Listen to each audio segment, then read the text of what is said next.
Martedì 19 novembre, San Massimo, è il 323esimo giorno dall'inizio dell'anno, ne mancano 42 al termine. Il sole sorge alle 7.14 e tramonta alle 16.37. La luna si leva alle 23.22 e tramonta alle 13.14.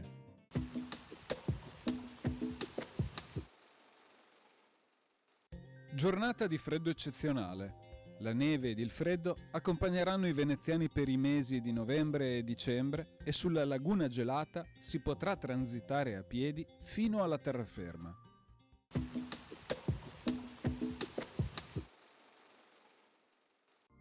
Le previsioni per domani.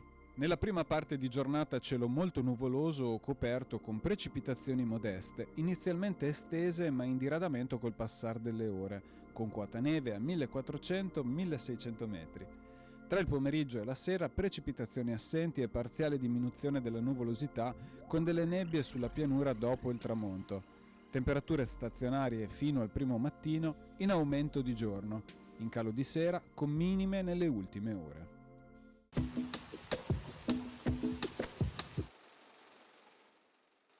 Il santuario della Madonna di Monteberico è uno degli edifici religiosi più importanti di Vicenza. Una basilica straordinaria posta a sud-ovest della città, sulla cima del famoso Monte Berico, e che proprio per la sua posizione sopraelevata e privilegiata domina Vicenza dall'alto. Questa architettura sacra straordinaria è formata in realtà da due chiese, la prima in stile gotico e la seconda in stile classico e barocco. Interessante non solo per la propria posizione o per la preziosa architettura, ma soprattutto per la propria storia, che ci racconta come la sua fondazione sia indissolubilmente legata ad almeno 2 apparizioni della Madonna in questo luogo.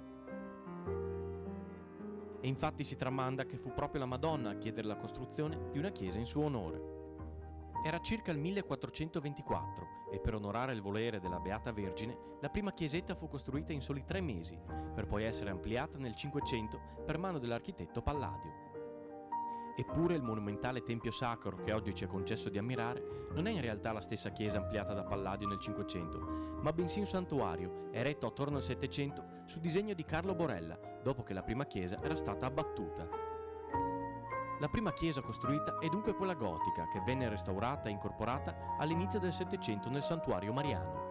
La bellissima basilica che osserviamo oggi ha ben 3 facciate, ornate da 42 statue raffiguranti santi e allegorie di virtù, e sopra ogni porta possiamo ammirare degli straordinari bassorilievi.